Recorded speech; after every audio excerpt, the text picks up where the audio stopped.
All right, let's do it. Another episode of Tony's Not a Podcast. And the great thing about this not being a podcast is I don't have to worry about, like, Tony, don't get too high, don't get too low, don't just speak on your emotions, right? Let's be a little more nuanced. Let's wait to do a show until after you've had a chance to rewatch it and, really digest it, that kind of thing, and talk about the X's. No, I'm not doing that today, boys. It's Monday. I'm still living off the high of that W. 37-15.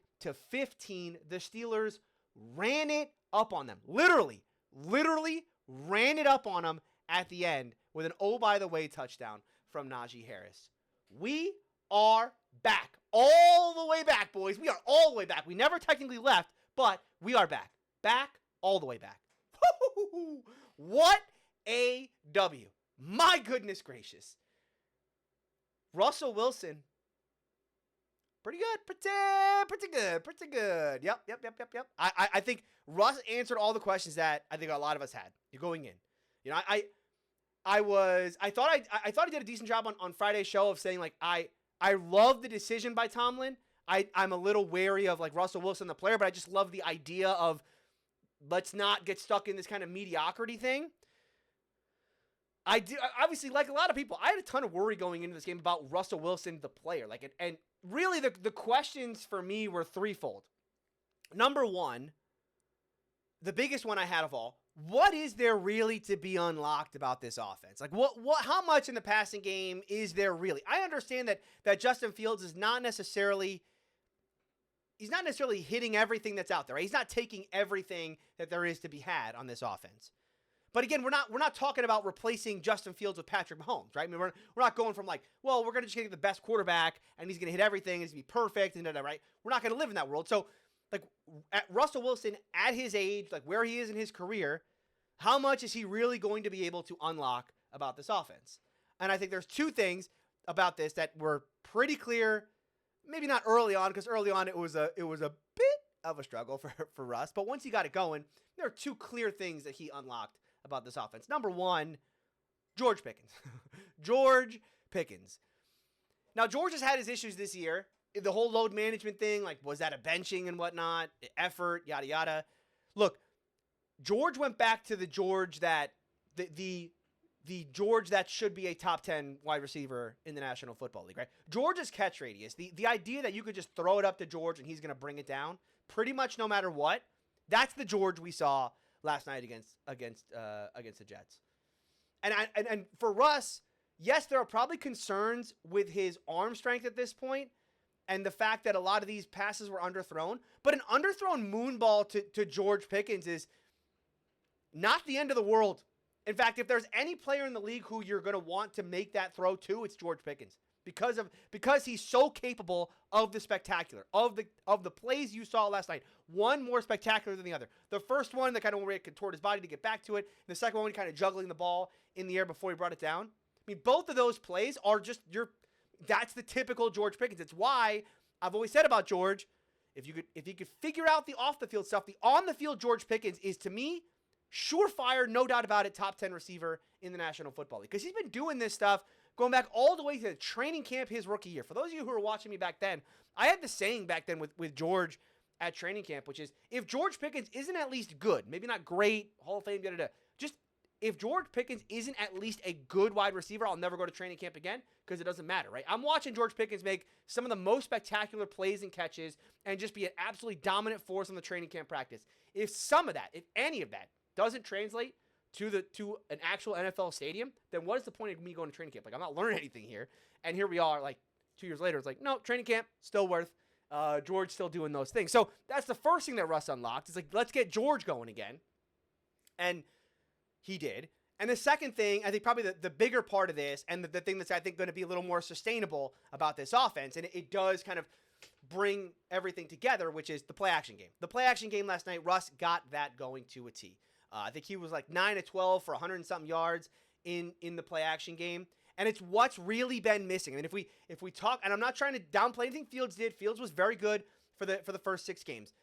But what Russ was able to do last night was to unlock a play action game that has really, to this point, been more of a check down type of thing. We really have not unlocked that kind of intermediate deep ball out of play action, and Russ did last night. Whether it was hitting Frymouth on catch and run plays, the nice one to Darnell Washington, which was really just a check down, but it was a nice throw that got him kind of up the field and turned.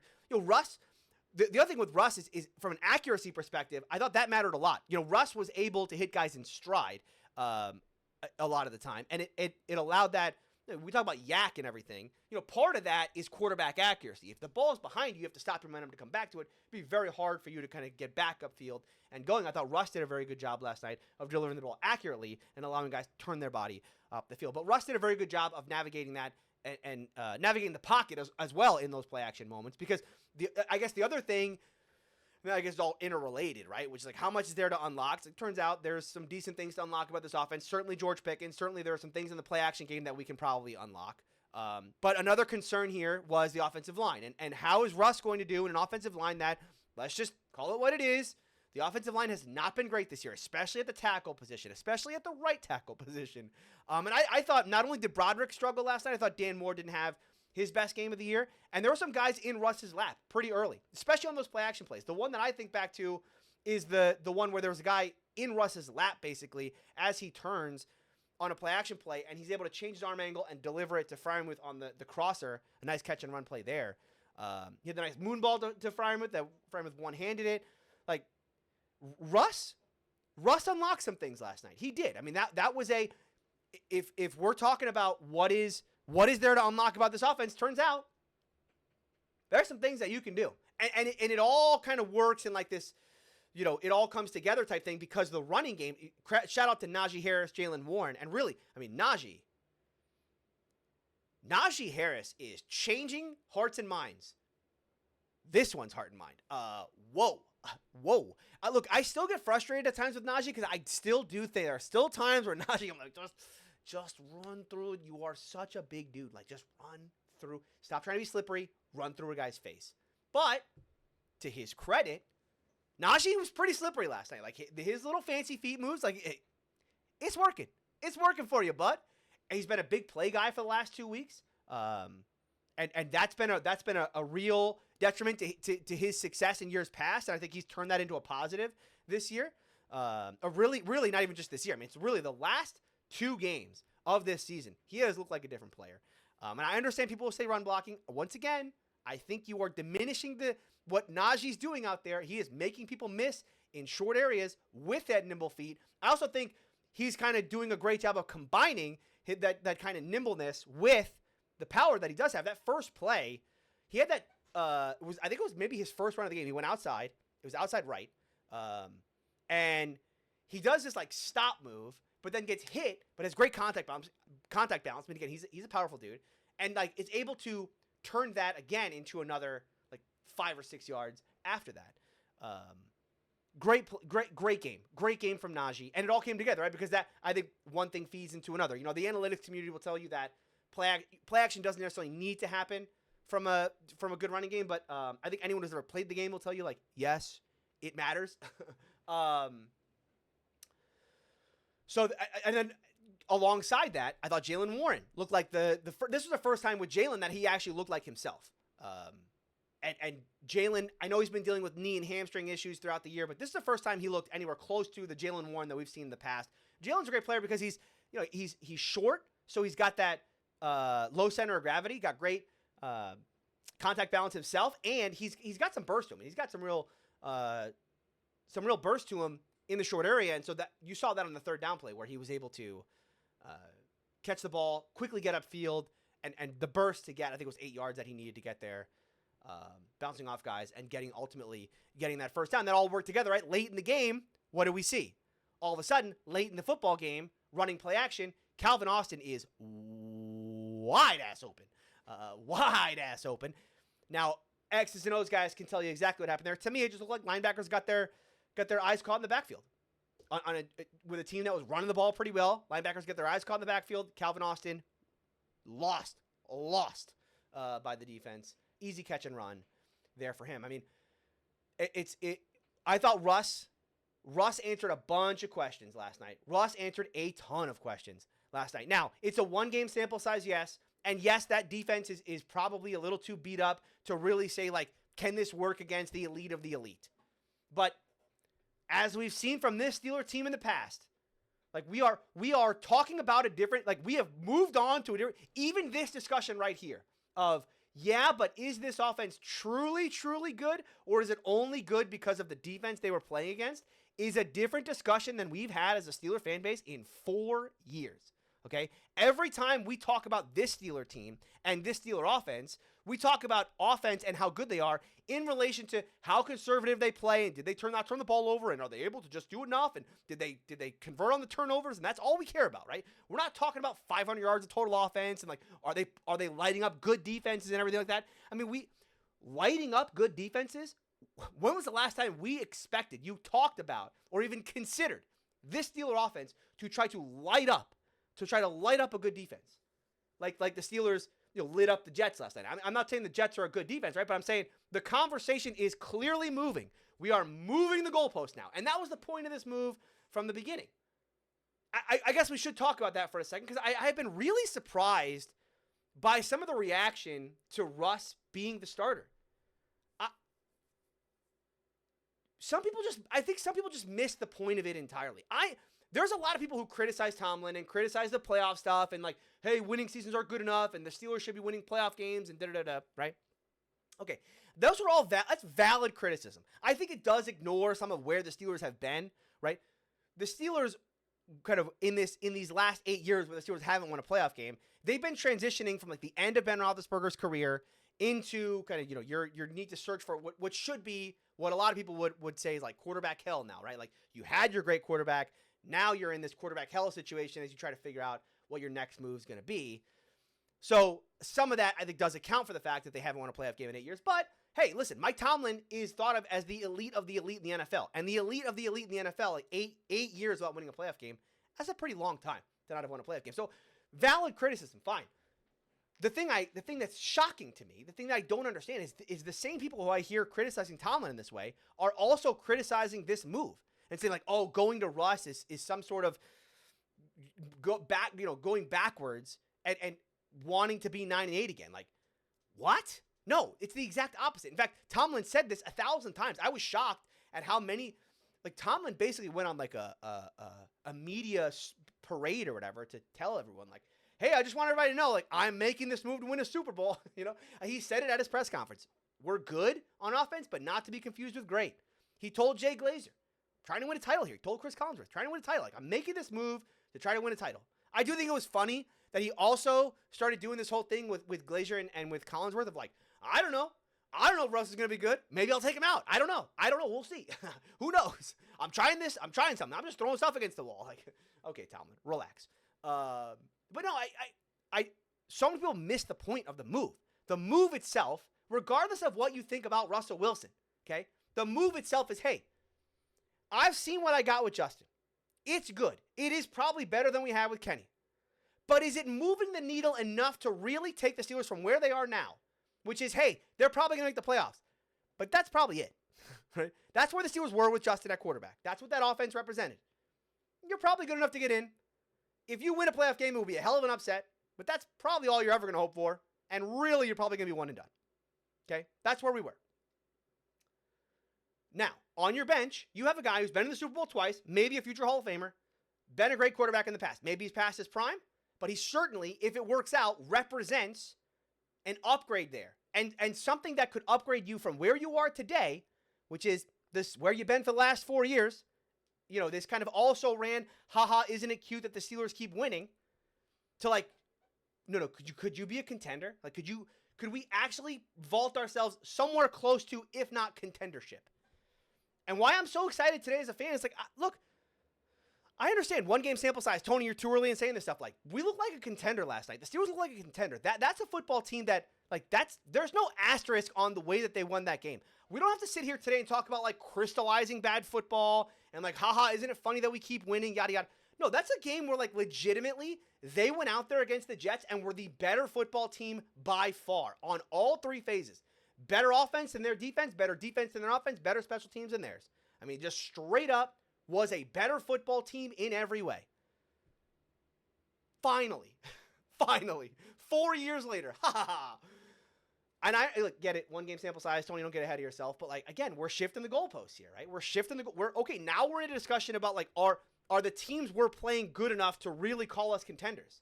That's a different discussion than we were having 3 weeks ago. Totally different discussion. So let's acknowledge that, and let's acknowledge the fact that, and again, I'm not even trying to be results oriented here. If Russ never got any better than he was in the first quarter, I still think it was a good decision to put him in. That's the point. When people, because I also got people today, and like during the game and stuff, watching the game on Twitter was the most annoying thing of all time. Every single play was like, Fields could have done that. Fields would have done this. But no, people are telling me today, like, Tony, you were right about Russ. Like, congratulations. No. I actually wasn't right about it. If you go back and watch Friday's show, like, I spent a whole bunch of that show going like, I'm not sure Russ is going to be that guy. I like the decision, but I'm not sure Russ is going to be that guy. But again, to me, it was never about like Russell Wilson has to start for all.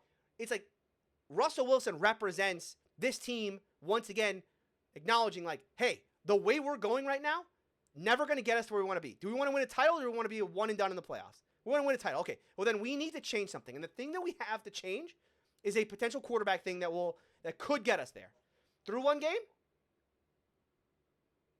Can I say it? Contender adjacent. I'll say contender adjacent. They were contender adjacent last night. Defensively, I think it's an interesting one. I thought they played a good football game, but this is where we do get into like judging on a curve type stuff again, where this defense has had so many resources put into it, right? Whether it's like the Minka contract, the TJ contract, the Cam contract, signing Patrick Queen in the offseason, trading for Dante Jackson, signing Deshaun Elliott, right? Like the paying Alex Highsmith, right? I mean, like this is where, if we're just talking about like if you're just drawing a pie chart of like where are the resources allocated on the Pittsburgh Steelers, they're all on the defense. I mean, this is like whoop, they're all defensively. So I'm not trying to be unfair to the defense because I'm not going to sit here today like they're terrible, they're the worst. For what they are or for what they should be, they're not. You know what I'm saying? Like they should be dominant. Like I'm not trying to take away from what the defense is. The defense is good right now. They are very opportunistic. They're Beanie Bishop had, we talk about resource allocation, okay? There's one position on defense where resource allocation was lacking, and that was slot corner, or so we thought, until Beanie Bishop turned into like Mike Hilton reincarnate. That first interception he had, that throw was just disrespectful by Aaron Rodgers. Like, let's just go back and watch that throw. That's a disrespectful throw. Rodgers is like, there's no chance this kid is turning his hips and getting back to this football, okay? Sorry, kid. You ain't getting back to that football. And guess what? Beanie did. Great play. Great play by Beanie. The second interception, okay, that was a little lucky. It bounced right off of Garrett Wilson's chest. Hit him in the bad spot, as they say. But what I loved about that play, Beanie, man, his run back was so good he deserved to score. It's too bad he didn't score. It did remind me of that old thing that Tomlin used to say about Polamalu, where like Polamalu thought he was this great open field runner with the ball. And Tomlin's like, no, you're just a cutback guy. Like all you do is cut back. Like that's your whole thing. Beanie Beanie also kind of a cutback guy. Deserved to score though. Great game from Beanie. I thought Deshaun Elliott played really well. I just think again, like from a defensive perspective, you wish that this team, like I don't know that I'd consider this defense right now a true like top 5 type unit, but they really from a resource allocation standpoint they should be. Now that doesn't mean they can't get there, but where they are right now, like the tackling last night was lacking. Here's what I thought they did a really good job of, and I think this is why ultimately like I'm not going to get here today like I'm disappointed in the defense and they're bad or whatever. Like it's fine because I think what happened last night is this was very similar to the Kirk Cousins situation. They wanted to the Aaron Rodgers is going to get rid of the ball quickly. And so you either had to get pressure quick or you had to just like you basically need to give him no easy release, right? No safe place to go with the football. But I thought they did a good enough job for a guy who was getting rid of the ball like 2.1, 2.3 seconds at a time. They did a good enough job of getting enough pressure to make him uneasy a lot of times in the pocket. There was only one sack last night. I think Ogunjobi was the only guy with a sack last night. But there were so many times that whether it's gonna get charted as a true pressure or a hurry or whatnot, you could just feel that Rodgers was uncomfortable, and that led to some inaccuracy issues. There was a play where I think it was Garrett Wilson that was coming over the middle, and he was open, but Rodgers just missed him. I think it might have been Hayward or someone was right there on Rodgers, clearly uncomfortable. Kind of mechanics fall apart. He's just trying to deliver the football way off. There's a lot of that, and a lot of the credit should go to, well, first of all, it has to go to T.J. Watt, because while T.J. didn't have a great game statistically or anything like that, he's a gravitational force when he's on the field. Every offense looking like, where's T.J., and we're going to make sure that T.J. doesn't wreck it for us. But that just opened things up for Alex. Highsmith came back last night, and like every one-on-one he had, he took pretty much advantage of it, and was able to get, again, I don't know if it gets charted as a true pressure, but it's like, how many times did they make Aaron Rodgers just uncomfortable? A decent amount. Enough that they were able to kind of slow him down a bit. If they didn't have, if they were a more sure tackling team last night, it could have been pretty close to a real dominant performance for them. There were too many times where their guys were missing tackles at the point of attack, and then you would have this kind of catch and run. Obviously the worst one of all is the Breece Hall 60-yarder. But defensively, so I guess long story short here, defensively, I don't think defensively that they're a bad football team or anything like that. I think that there's a lot more, to me, there's a lot more meat on the bone defensively. Meaning, I think this defense has, talent-wise, the ability to be a legitimately great defense in the NFL. And you kind of pair that with offensively, if what we saw last night is anywhere close to kind of like a baseline. Meaning, and again, I understand they're not going to score 37 a week, right? But what I'm saying is, if offensively they can look more like that, where they're able to play in structure, they're able to hit play action. Pickens can be making one or two of those throws or catches a game, and Najee can be more consistent in this way. Again, you can understand where the excitement comes from. It's not hard to take those two things of like defense. Can you just get to like top 5-ish in the league, and then offense, can you get anywhere close to top 10? Okay, now we're talking about like contender adjacent type football. So yeah, love that game last night. Love that game. And again, to me, the moral of the story last night about this Tomlin thing is that it's not about like Tomlin. I see a lot of these. The Ringer wrote this, I think, and Pro Football Talk, I think Florio wrote this as well, or did his podcast about it, right? Like, wow, how right was Tomlin about Russ? Like, this was such a savvy move on his part. Like, he knew Russ was going to come. No. Again, this was about process. This was about, I reject the idea that for another season, I'm going to have to go through and be the 7th team to squeak in the playoffs, go on the road to probably a legitimate contender type, and just hope to pull off the upset.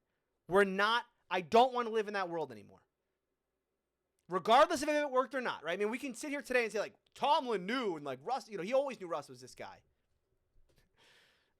I'm not sure.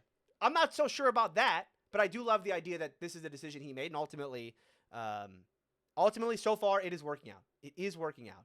And as far as like when do we get to see this team against true contenders? You don't have to wait long. Right after the bye week, like this team's schedule after the bye week gets real difficult. It gets fun. Washington, Philly, Kansas City, Baltimore twice, Cincinnati twice. That's what. I'm gonna have to do simple math here. There was 3 games plus 4 is 7. That's 7 games right there. Then you do get 2 against. You do get 2 against the Cleveland Browns. So maybe not all tough games, but regardless, I think there will be a time when the schedule is going to get more difficult, and if this team truly is, like, if they truly are going to be a contender, they'll have their chances to prove that on the football field.